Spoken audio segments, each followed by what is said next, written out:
Magandang gabi po sa inyong lahat. Ang gospel keyword po natin para ngayong araw ay ang salitang hospitality.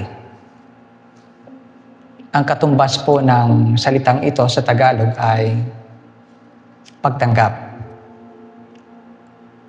At ang tanong po para sa ating pagninilay ay, paano nga po ba natin tanggapin yung mga imbitasyon ni Jesus sa atin araw-araw?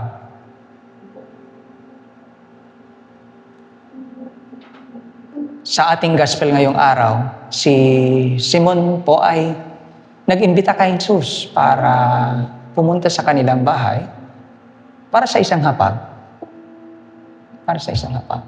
At alam po ninyo, sa kultura ng mga Hodyo, ang hospitality po ay isang very common na bagay. Normally, pag bisita po ay bini-welcome. That's first thing. Second is, binibigyan ng tubig para makapaghugas ng paa o mahugasan yung paa dahil naglakbay, naalikabukan. And binibigyan ng towel para matuyo ito. And after that, binibigyan ng oil for refreshment.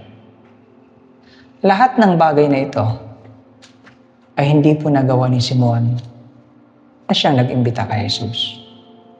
Ngunit may isang babae na nakarinig na papunta si Jesus doon at nauna pa siya doon. At pagkarating ni Jesus hinalikan niya ang mga paa ni Jesus. Hindi lang tubig yung hinugas sa mga paa ni Jesus, kundi luha.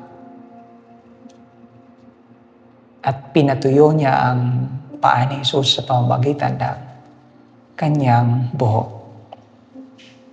Pagkatapos niyan, hindi lang ordinaryong oil ang binigay niya, ngunit mamahaling oil.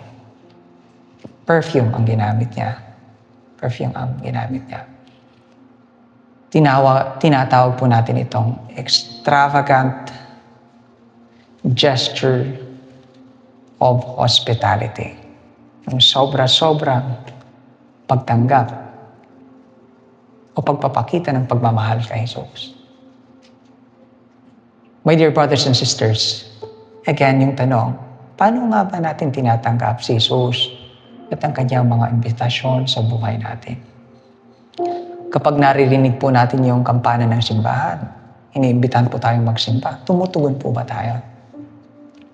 Kapag nasa simbahan po tayo, pinapahayag yung salita ng Diyos, nakikinig po ba tayo?